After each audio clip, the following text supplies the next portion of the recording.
Yung dalawang senador mga kababayan ni Digong, si Bongo tapos si Bato, todo deny sa pagkakasabit nila sa issue ng extrajudicial killings. Matapos mga kababayan na pangalanan sila, direktang iniugnay. Siyempre, ang principal po si Digong.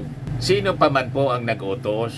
And it is a public knowledge mga kababayan na talagang ang puno nito si Digong. Ngayon, with the testimonies mga kababayan ni Colonel Garma na direktang iniugnay si Senator Bongo at si Bato, mga kababayan ng pangalanan ni Kerwin Espinosa gustong manakit, gustong manuntok. Kaya sabi ni dating Congressman Erin Tanyada, guilty niya kasi. You see? Yan o. Guilty. Habang si Bongo mga kababayan, todo deny. Yan sabi rito sa report ng People's Tonight. Bongo todo tanggi sa paratang sa extrajudicial killings. Isabi po ni Colonel Roy Nagarma, yung pondo daw galing kay Bongo. Kaya sabi dito sa report ng Manila Bulletin, more to come. Garma's revelations on Duterte drug war, just the tip of the iceberg, sabi ng mga congressmen. So napakarami tayong abangan mga kababayan sa quad hearing. And sabi nga natin, I think ito na yung tutuldok sa karera sa politika ng mga Duterte at saka ng kanyang mga kasama na mga senador tulad po ni Bato de la Rosa sa ni Bongo. Lalo't ang ginagawa nila mga kababayan, sige lang ang deny. Sabi mismo ni Digong, the weakest defense is denial. Galing mismo sa bibig ni Digong. But before ko mga kababayan ibigay sa inyo yung full story ng mga balitang yan, click subscribe muna dito sa ating YouTube channel and hit the notification bell para lagi po kayong updated sa mga kaganapan dito sa ating bansa. Like and share na rin po ninyo ng ating video at huwag na rin po ninyo na skip yung ating mga commercial ads para tuloy-tuloy lang ang pag-unlad ng Bagong Pilipinas. Itong ating programa mga kababayan, atid sa inyo nitong ating mga sponsors. Firmax Firming and Lifting Cream. Pinapay po sa mga pulses in affected area. Mainam po ito sa mga pains at paninigas ng mga kaso-kasuan. Ito sa mukha naman yung application, anti-aging, Automax po siya. Ito ay Glow Zero mga kababayan. Whitening po siya. Made in South Korea. Ito naman po, Nengxia Red Mix Fruit Drink. Gawa po siya sa goji berry. May anti-cancer properties po siya. At sa mga nagana po ng malinis and spacious fitness gym, pumunta lang po kayo sa aming Colossal Fitness Gym. May Grab car rental din po kami. At bills payment po sa aming office. At saka sa mga mahilig po sa mga imported bags, manood po kayo sa live selling ni Madam Aileen Rosales sa kanyang Aileen Closet po. Pati mga shoes, ito yung kanya po. Ito yung kanyang page. Kita ninyo, napakagandang mga online selling po siya. Si Madam Aileen Rosales. Cellphone number niya po, 773-798-7816. Ayas, balikan natin mga kababayan yung ating kwento. Kasi sabi dito sa balita, more to come. This is just the tip of the iceberg. Nilaglag po ni Garma, si Digong, damay siyempre si Bato at si De La Rosa. Sila yung pinakang malalapit na personality mga kababayan. Kaya si Bongo, mahirap na mag-deny na wala siyang alam po. I-trusty siya ng dating Pangulong Digong. Simula pa ng mayor sa Davao. Special Assistant to the President SAP. Kanang kamay sa madaling sabi. Sumalabo yung statement mga kababayan ni Bongo. Ang banta po ng Quadcom, sabi doon sa speech ni Congressman Abante, to borrow niya the words of TV personality Mike Enriquez, hindi namin kayo tatantanan. So nakakuha sila ng katapat mga kababayan. Yung tapang ng mga Duterte, nakakuha ng katapat. Ito yung sinasabi ko sa inyo. Daing pangpang na daing kaampang. Walang pangpang na walang katapat. So, ito na ngayon, mga kababayan, ang katapat ng mga Duterte, ang Quadcom, ang Congress, tumatayo para sa katotohanan, mga kababayan. Yes, sabi ng mga young guns ng Congress, ni na Congressman G. Congon ng La Union at Asambales at La Union 1st District Congressman Paulo Ortega V. Ito ang testimony ni Garma gave Filipinos a peek into the inner workings of the Duterte administration. Lalo na niya itong war on drugs niya. Mind nyo niya, it's just the tip of the iceberg, so to speak. It comes from the perspective of an insider who has not just the trust and confidence or the eyes and ears of the former president, but even beyond that, sabi ni Congon, alluding to Garma's reported closeness to former President Rodrigo Duterte. Ang ibig sabihin po noon na closeness, yung balita na hindi na nga po pinilit ni Congressman Acop, hindi ko na niya itatanong sa iyo, baka niya mapaamin kita, baka niya umamin ka. Yung intimate relationship nang sabi ni Montolfo, syutaan niya yan. Nalato ako kanya, nasyuta mo, may relasyon kayo. Sabi niya daw kay Digong, pangit naman na niya yan. Sagot daw sa kanya ni Digong, sabi ni Montolfo sa kanyang kolo, masarap niya kasing makipagniig sa isang pulis.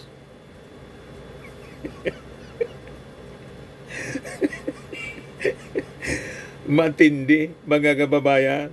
Ito yung sinabi ni Acop.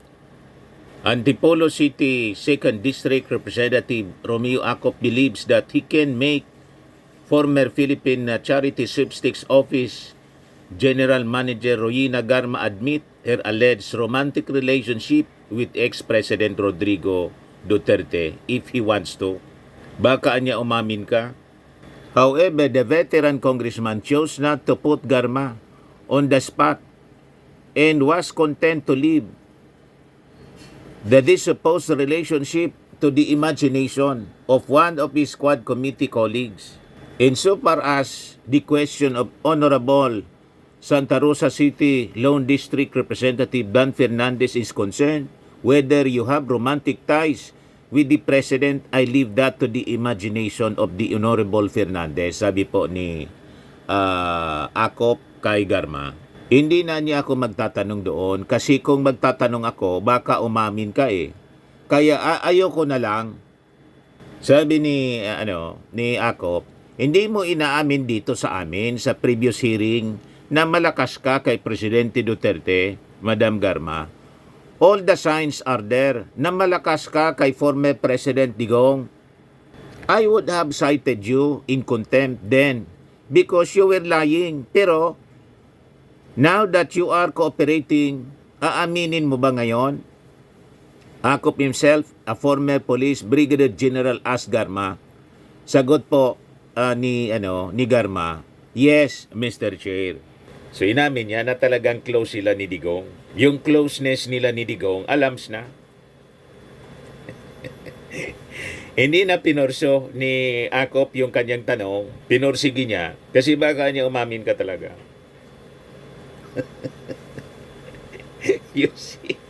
O ngayon, going back dito, mga kababayan, sa sinabi ng mga young guns ng Congress, marami pa niya yung dapat na malaman ng ating mga mamamayang Pilipino. Tip of the iceberg pa lang niya ito. So sabi po nila, this is not something that cannot be easily ignored niya. This testimony definitely carries with it much credibility, most especially if other witnesses, including documentary evidence, will corroborate whatever Garma may have to say as a matter of public record. Ortega noted that claims made by Garma before the Quad Committee noong Friday was only the beginning of a deeper and more alarming issue regarding how alleged extrajudicial killings were carried out in the previous administration. Tingin ko po, hindi na makatulog ngayon si Digong at yung kanyang dalawang senador si Bongo saka si Bato de la Rosa. Si Bato de la Rosa nagtatapang-tapangan lang, gusto pang manuntok. Nakakuha sila ng katapat na matatapang yung ating mga congressmen na sabi ni Abante, hindi namin kayo tatantanan. Mananagot sila sa batas, mga kababayan. At malamang sa malamang, pati sa ICC. May request na po sa ating Pangulong Bongbong, yung isa sa mga in-invite na resource person, si Nery Colmenares, na yung mga testimonies dito ng mga witnesses, mga kababayan, isubmit sa ICC. Yan po. Marcos urged to submit to ICC sworn AGK statements of Garma at saka ni Kerwin Espinosa. Human rights lawyer and former Bayan Mona Representative Nery Colmenares urged President Bongbong Marcos Jr. na isubmit daw yung mga sworn statements ni retired Police General Royina Garma and self-confessed drug lord Kerwin Espinosa to the ICC. Colmenares, a co-counsel in ICC, in some of the AGK victims, cases of AGK victims, nagsabi na ito ang mga testimonies ay may systematic pattern of human rights abuses that cannot be ignored. President Marcos Jr. must act decisively anya to demonstrate that his administration does not enable impunity by protecting those responsible for these heinous crimes.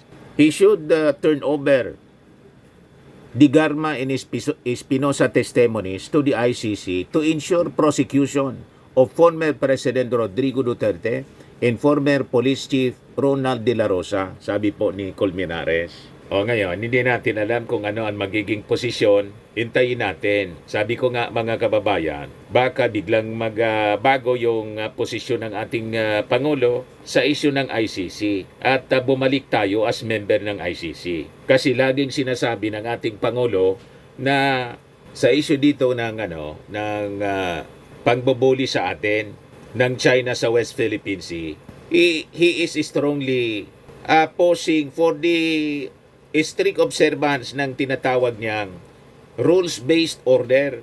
Sa UNCLOS, yung ICC po, kapatid ng one of the organs under the United Nations, yung ICC. So magiging consistent yung paninindigan, pananaw ng ating Pangulo, posisyon, kung tayo ay babalik sa ICC po. Na siguradong pag ginawa yon ng ating Pangulo, tapos na po yung mga Duterte at yung kanyang mga co-accused sa kaso na sinampa laban sa kanila in relation sa AJK na resulta ng kanyang war on drugs.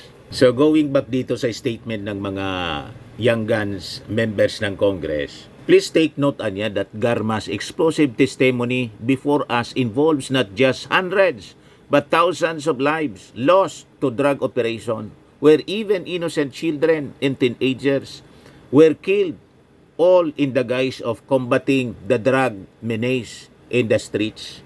There is much more to uncover, anya, and we are committed to getting to the bottom of these serious allegations. The Quadcom will not stop until all the facts are laid bare, because this is about accountability, sabi ni Congressman Ortega. So talagang desidido mga kababayan sila na papanagutin sa batas yung mga nagkasala. Kaya itong pag-deny po nila ni Bato at saka ni Bongo, hindi po ito obra. They have to face the music. Yan dito, todo deny sa paratang sa extrajudicial killings. Sabi ni Bongo, bilang special assistant of the President noon anya, I have no participation whatsoever, directly or indirectly, in the operational requirements of the war on drugs.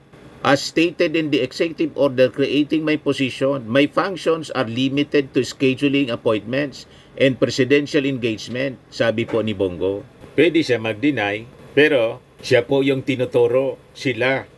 Si Digong, direkta pong inimplicate si Digong, si Bongo, at saka si Bato, ng mga testigo, lalo na po si Garma.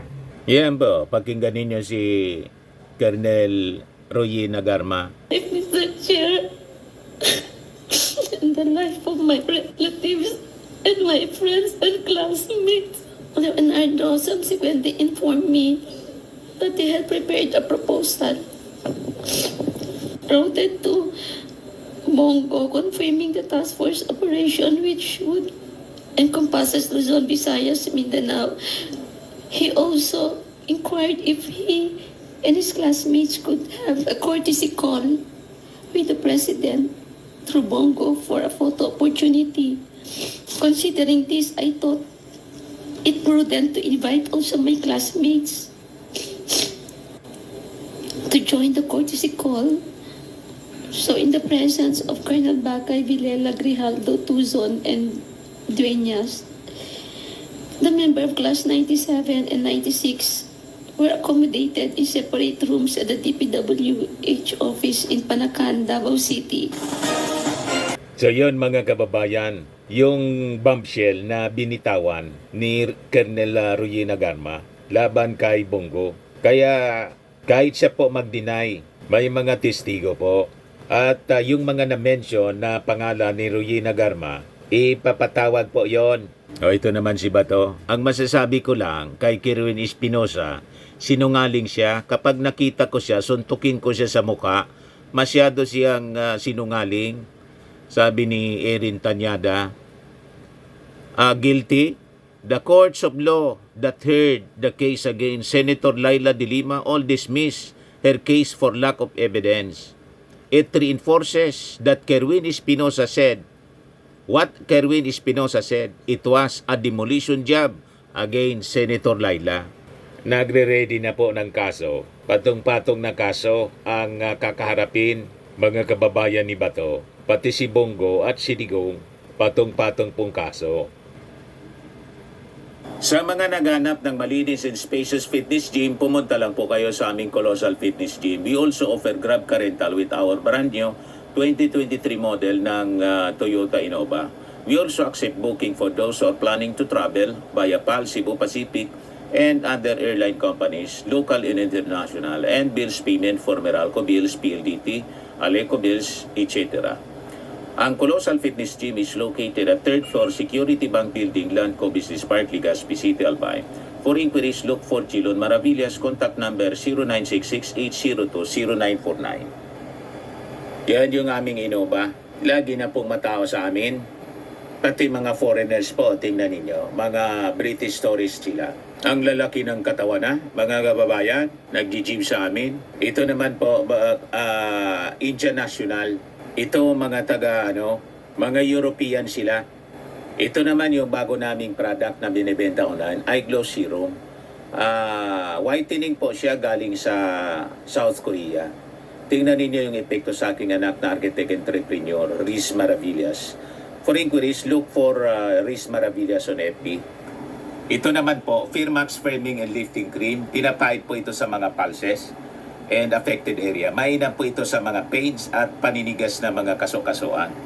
Ito po, Automax Radiant Serum. Sa mukha naman yung application. Anti-aging po siya. You will look 10 years younger than your age.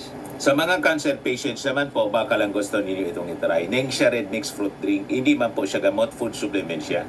Kaya lang, gawa siya mga kababayan sa goji berry. Yung goji berry may anti-cancer properties. Yung mga inquiries ninyo, dumiritso na lang kayo sa aming messenger sa Facebook para masagot namin agad. Ayos po, ako po si Dante Maravillas. Bye-bye. God bless.